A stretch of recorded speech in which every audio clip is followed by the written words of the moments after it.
I'm Josette. I was born in France 78 years ago, and I have lived in Vancouver since 1974. I emigrated with my boyfriend in those days, who was my husband. We moved from Europe in 74, as I said, because we wanted to discover the world far away, and we wanted to be in an English-speaking area because we met in Scotland. I didn't speak German, he's Swiss German. He didn't speak much French, and it was part of a kind of a dream of young people wanting adventure in the faraway world. So that's the first things I can say about me.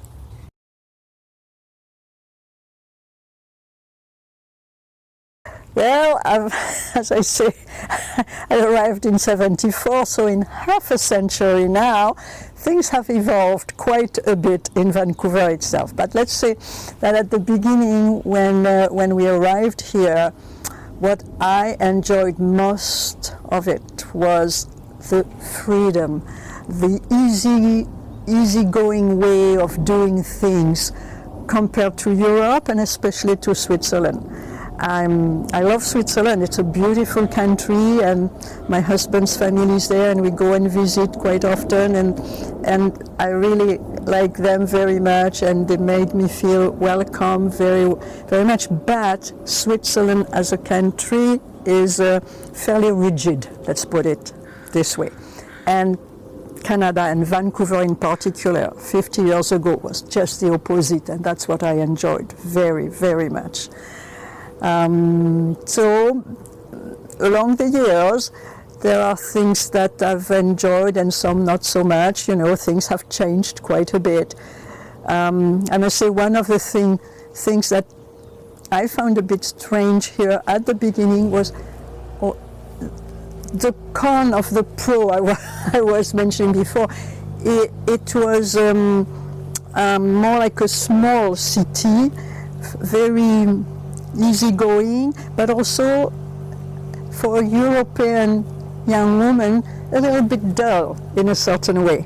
So we lived in the West End in those days, not far from Robson Street, which was the most lively place in Vancouver, at least as far as I know.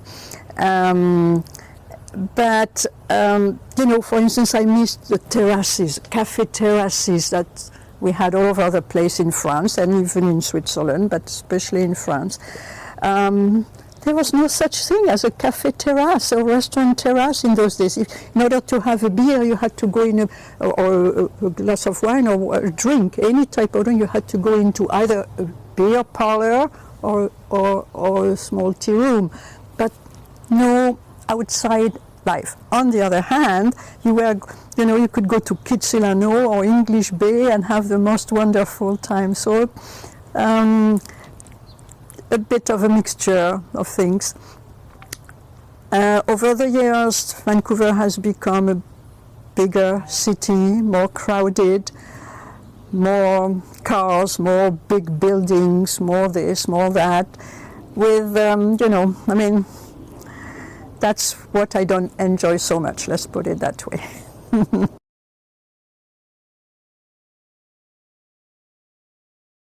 So it felt a little bit funny. It was strange in a way to try to answer those questions because they were fairly unusual questions, I would say. And at the same time, I found it quite stimulating to have to think of things I would not necessarily think of just like that, just to have to think about it a bit, and not too much either, because it's meant to be spontaneous, right? So it was exciting, yeah. And the answers sometimes just came like that. Sometimes I didn't have anything to say at that point, and then suddenly, at some point in the day or the next day, something would come and I would just add it. Yeah.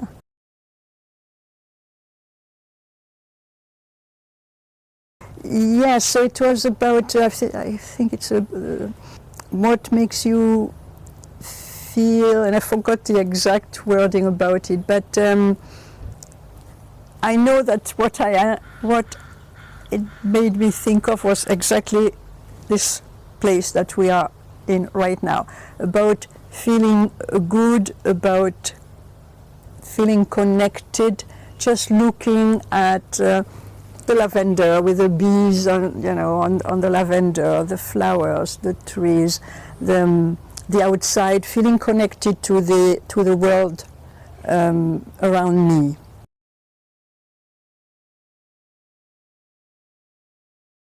I think it's something that is fairly deep in me, the concern about either political or social issues. And these days, of course, we're faced with so many incredible and challenging situations around the world, and also, of course, just next door in the United States, that you can't escape it. You have to think or feel something about it. So that's something that came naturally, and at the same time it's something that I think I find ingrained in me. Before I came to Canada, when I was a university student in France, in the University of Toulouse, I joined in the movement of what we call le mouvement de 68 in May 68, and I was one of the students demonstrating, in the streets of Toulouse. That's something that comes to me just naturally. I'm not politically affiliated to any group. I never like that, but I have my own opinions and my own feelings, and it's something that I am very interested and sometimes concerned about, yes.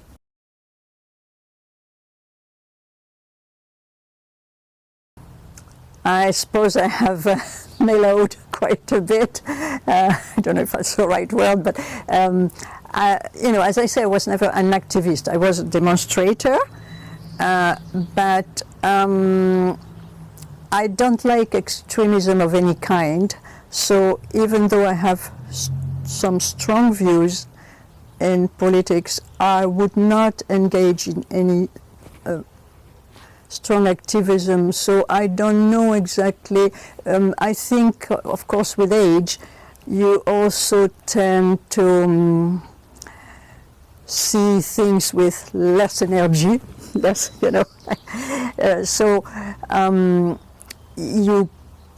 you're more, I guess I feel a bit more passive than before. Let's put it that way. But sometimes I do rage inside.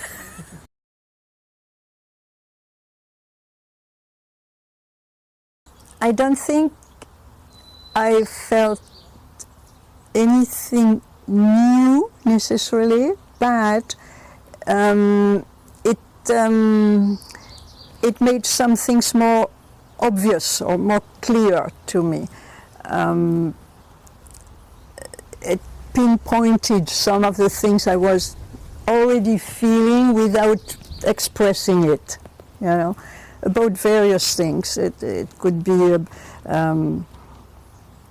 I remember one question about something that you find disgusting, and I couldn't help seeing in my mind, as associated with the word disgusting, I mentioned some pursed lips.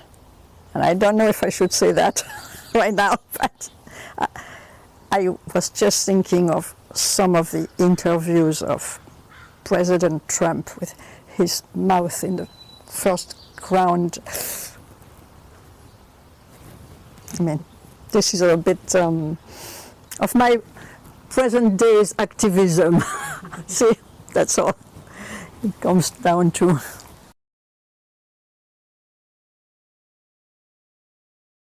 I usually don't write. So about the feelings I have with some friends, so for instance I have a French friend with whom I can discuss politics because we are on the same kind of line, and then we express our feelings to each other and we let go, okay? And we see the world more or less in the same way. With some other friends, French as well, not necessarily, and there I would be careful because at the same time I find friendship very important, and so I would not go as far as have a fight with a friend for political reasons. Then as long as we respect each other's opinions, even if they differ, then I would let it go. But I am usually fairly passionate about social or political issues. Yeah.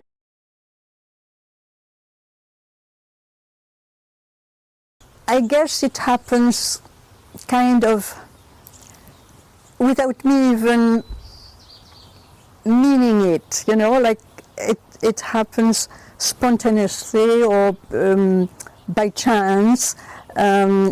It's often a matter of chance. I don't organize things very much. I'm not a very organized person, and I like improvisation. So things happen, and some things do suit me, and then I go on with them. But it's mainly a matter of inspiration, at that time, at that place, that time, with those people, for some reason it clicks. And if it does, that's great.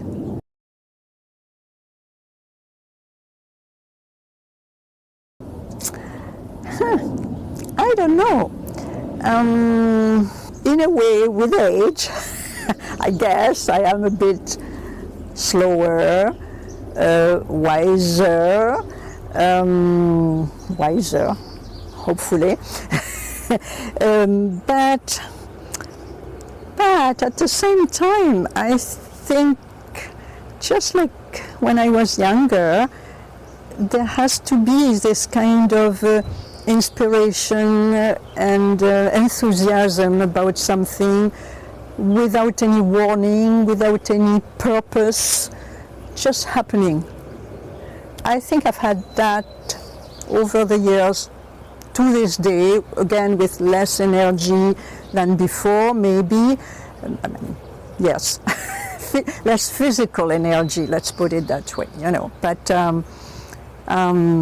yeah, I probably wouldn't go on a big demonstration march anymore. But that doesn't mean I would feel less about the issue.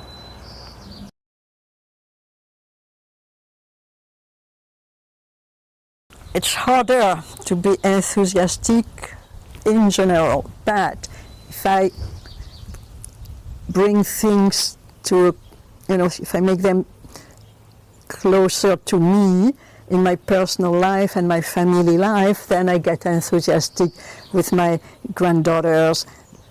One is almost 4 years old, the other one 7 years old, and then I will get enthusiastic about seeing them discovering the world at their age, with their innocence, with all the hope that I feel for them, and that, I think that their enthusiasm is contagious. So that's one example. Another thing that makes me feel good is nature. The nature around me. When I see my garden with flowers and my husband's garden with vegetables, and I feel privileged and I appreciate it so much, and it makes me feel happy. And hear the birds singing, looking at the mountains, I come from a mountain area, from the south of France, from the Pyrenees Mountains, and for me it's important to have mountains in the background. So to see mountains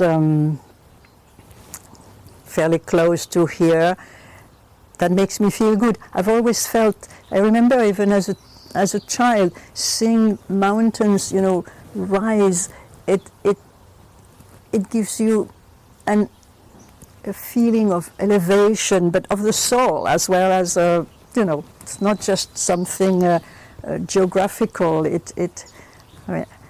I don't know. It's something I really enjoy very much.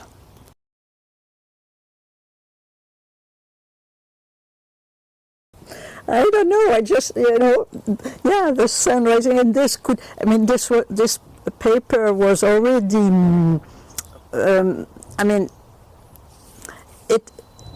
It had those patterns, but I pasted that it could be a mountain, so it could be the rising sun on the Pic du Midi at home, maybe in winter, because I don't know, looks like. So nature, I am, and there it was more like clouds in the sky, and the earth. So is it a mountain? Is it a sandy dune? There are dunes in the south of France and the southwest of France as well, by the Atlantic Ocean, in the Basque Country, which is close to my area. So I don't know, nature is probably what inspires me most. I'm not extremely, how shall I say, I don't draw very easily. I love artistic forms, but I'm not very creative in art myself. But some things just help me, and nature is one of the things that help me in weaving as well, or geometry, like in Kosselish weaving that I learned at Musqueam quite a long time ago, the basics of it. I found that the wool fibers and the canvas actually guided my fingers and made me feel able to draw patterns that I would not have thought of otherwise. So this was a little bit the same. We had to use, little, oops. This is the apple tree. The old apple tree of our backyard. That is showing it's alive. Yeah, so that's it. The life around me, the life in nature, that's something that inspires me in general.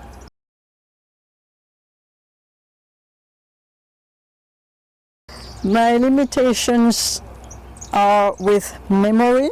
I can feel that is definitely quite different from the past. I forget things so easily nowadays. And then hearing, I don't hear so well as before. So these are limitations.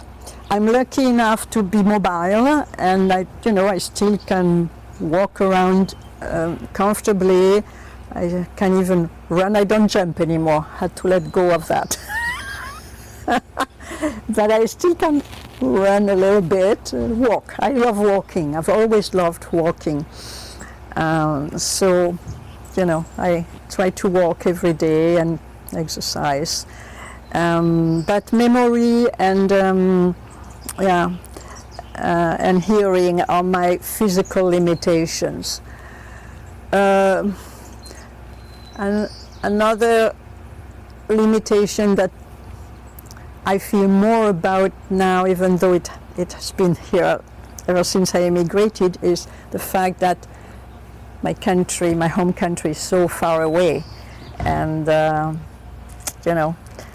it's something that it's hard to let go of, even though I immigrated here quite willingly, and I have enjoyed it too. Yeah.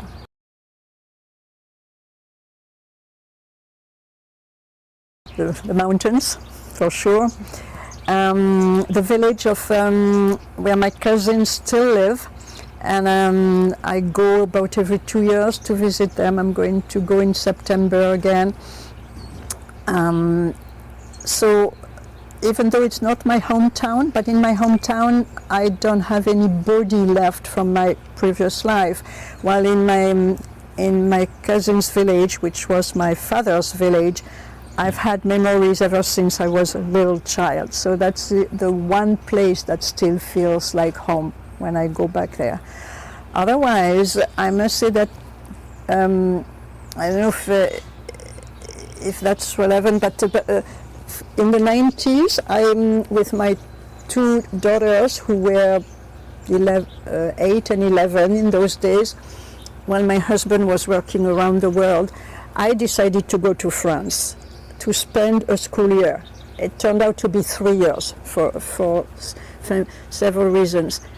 And it felt very strange because it was both close and far away, being there as returning 20 years after coming to Canada as an immigrant and feeling a stranger in my own country. Because going visiting friends and family, that's one thing.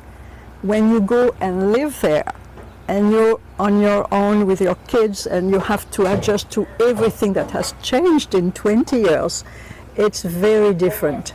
And that's where I felt actually almost, like a stranger in my country. It took me a few months, maybe even the first school year of my kids, to feel really at home again. And then three years later, when we had to come back here, that's when I found it hard to come to Vancouver, because by then I had become French again. My kids were French. They were going to school there. They were speaking French like any little French kids. To this day, they speak French to each other. So, coming and going is quite a strange experience. And of course, after more than 30 years back here, 97 or whatever, since 97 we've been back. Well, of course I've become Canadian again, but I don't know, I'm still torn between the two.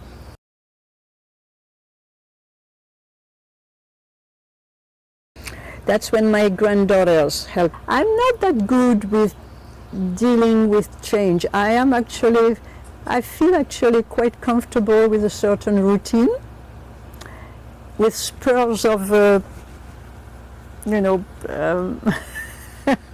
indiscipline here and there. But I try, the best way I can handle this is to take one day at a time and enjoy that day or that moment as fully as possible.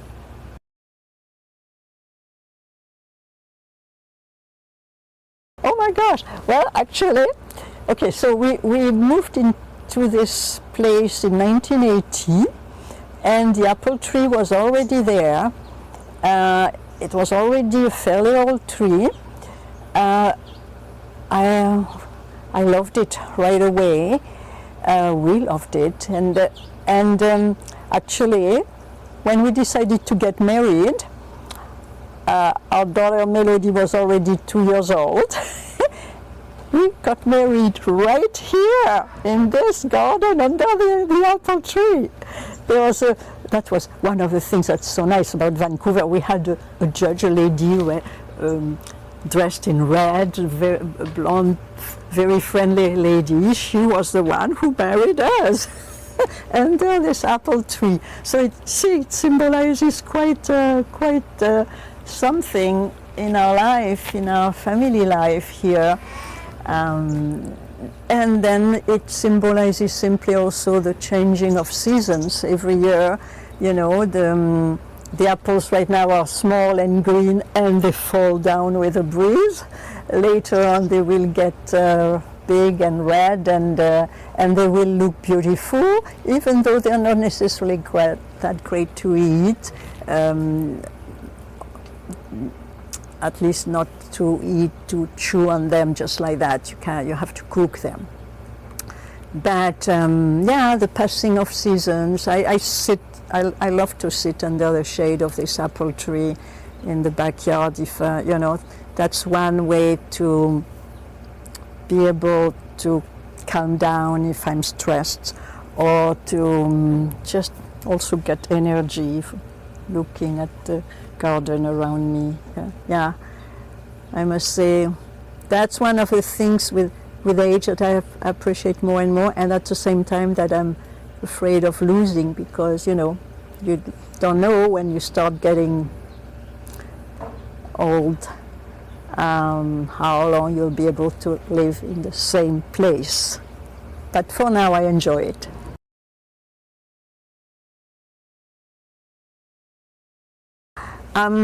If I have to rush, if I have to do something fast, and with people expecting me to have to move on fast, that I find very stressful. I like to take my time, and more and more I need time to feel relaxed.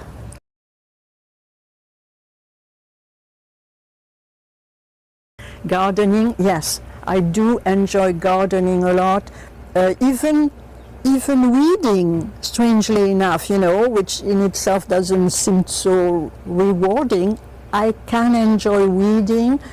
I can enjoy taking care of my garden much more than taking care of the house indoors.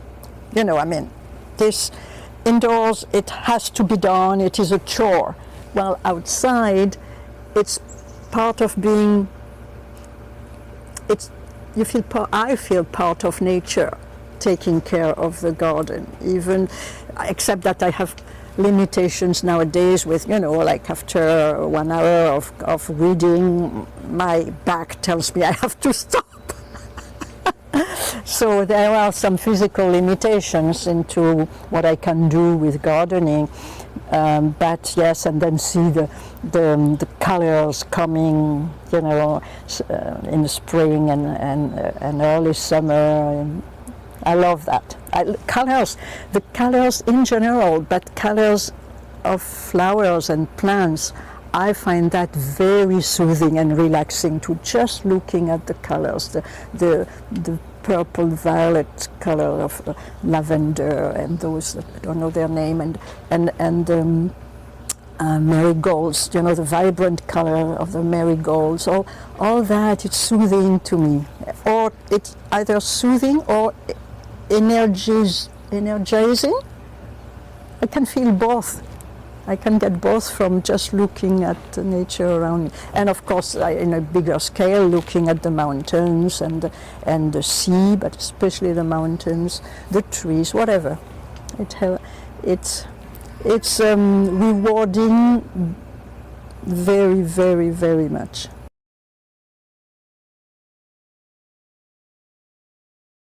You know, that's interesting when you ask that, because I remember when I was maybe a young teenager, about 13 or so, and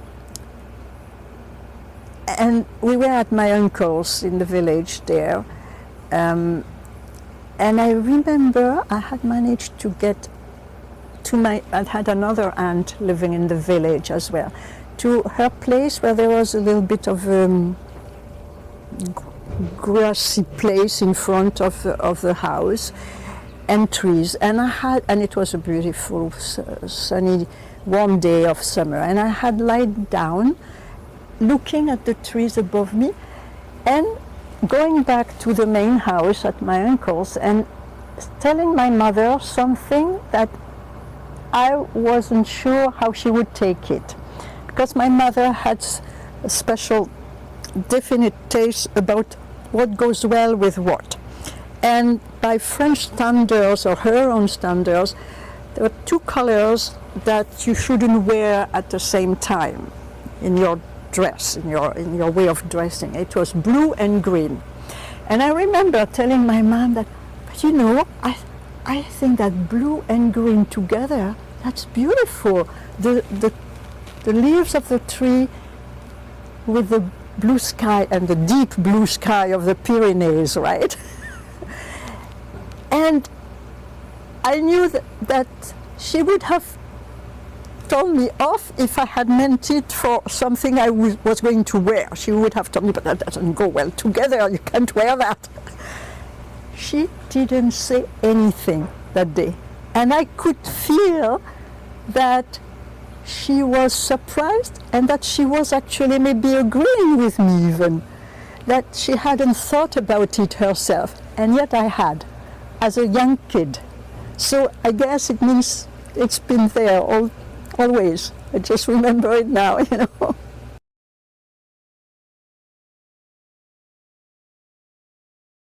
I'm not sure how younger people perceive older women in our society. It seems to me that there's a mixture of curiosity and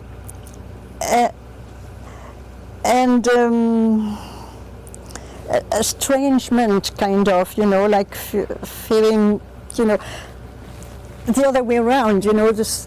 For me, as an older woman, I often feel estranged from younger people because I don't quite fit in the new world that they seem to be so comfortable with, the way technical things go.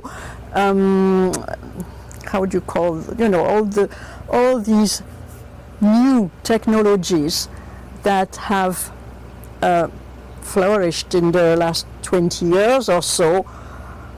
Well, 20 years ago I was already over 50, and people like you were very small kids if you were already born, so for you it's natural. That's the way, that's the way it is. For me, it's something that happened only 20 years ago, and it's not part of my own life, or very little. I do have a cell phone. I kind of know how to use it for the, So there is a feel of estrangement between our generations, it seems to me, because the world, from a technical point of view, the world has evolved so fast in the last 20 years that it's almost, it's very hard to catch up with all that. So that's a barrier. But I think we should go beyond that. We should, that's a fact, we cannot deny it, but I think there are still possibilities to communicate directly about life, about the essentials or the essence of being alive. What does it mean to be alive? What makes it so priceless to be alive? And that's beyond generations and beyond technologies, and so we still can communicate, but there are not so many opportunities. So I actually appreciate, the opportunity we have in a moment like this, when we can exchange about feelings that we older people may have. Yeah.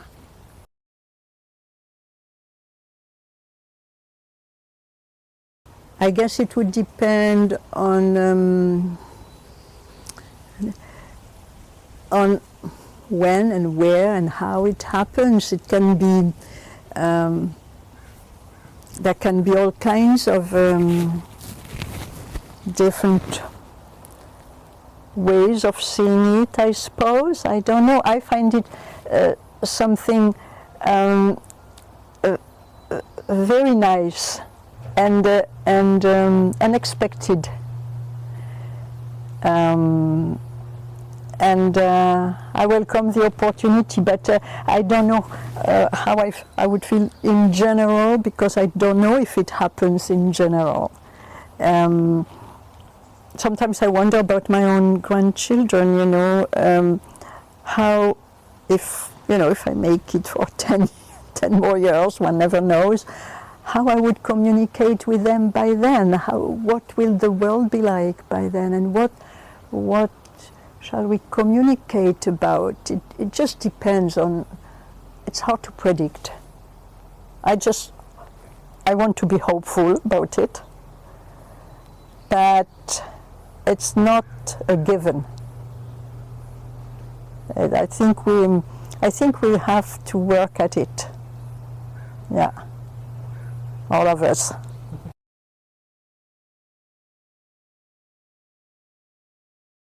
Well, first, respect. That's an important word and an important behavior and view of things.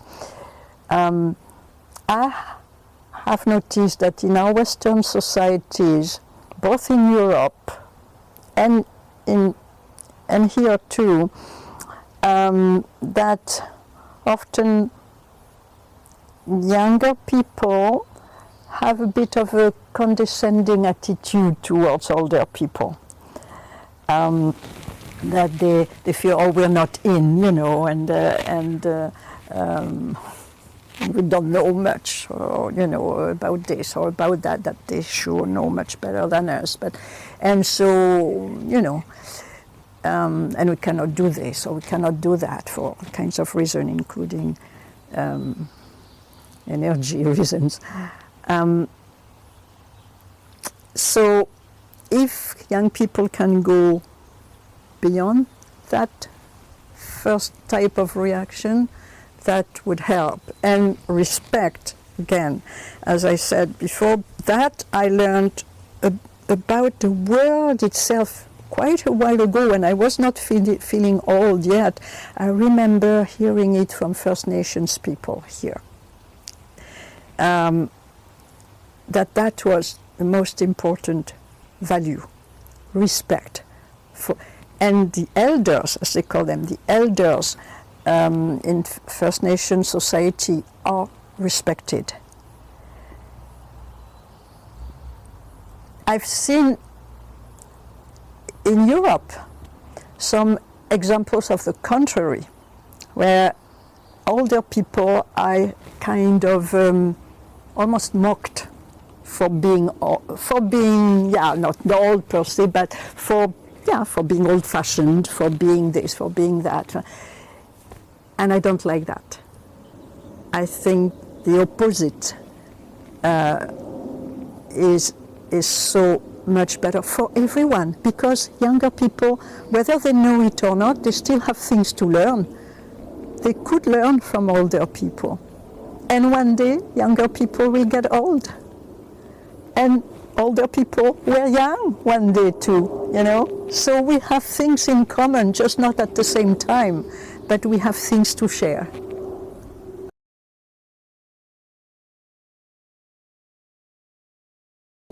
I don't know. At home in France, I think they would learn it probably just from seeing the way people behave around them, but maybe also from I don't know at all about social media because I'm not part of that. So what do they learn in social media? I don't know. Maybe that has nothing to do with it. Quite often in regular films, the way they used to be, it's not too often that you have an important older character that is portrayed in a positive and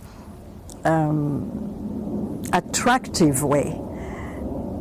It's like if older people lacked attraction power. The model is to be, the perfect model is to be, for women even more, women have to look this way and that way, and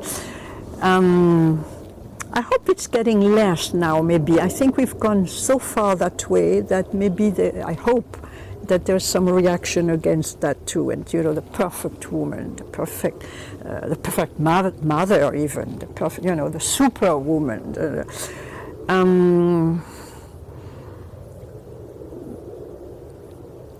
What else does it come from? I'm not too sure. I think it's just maybe wanting to be in, wanting to be part of the new things. And there are new things all the time, but as I said, they go very fast, the new things, especially in technology, but also in habits, in fashion, in what's in, what's not in, what's cool, what's not cool. And I am not too sure what it comes from, really. I just notice it. Yeah. So maybe there will be a new, I mean, with more and more older people, because that's also something interesting to point out. We, the baby boomers, that are now in our 70s, we, in the Western society, I mean, we were a big wave of people, of younger people at one time, then middle age, now older. So that, will the rule of numbers change something? I'm not sure. I'm not sure if that will change anything. I hope it comes actually from other reasons, more a deeper reflection of younger people about the meaning of life in general. Yeah.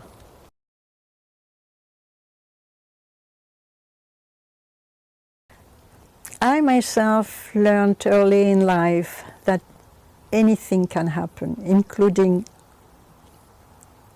dark, heavy things. But that also anything beautiful can happen anytime. So you just be ready to take things as they come, and again, try to enjoy the best of it as much as you can, because you never know what happens. It could tilt one way or another anytime. So enjoy whatever you can as soon and as often as you can.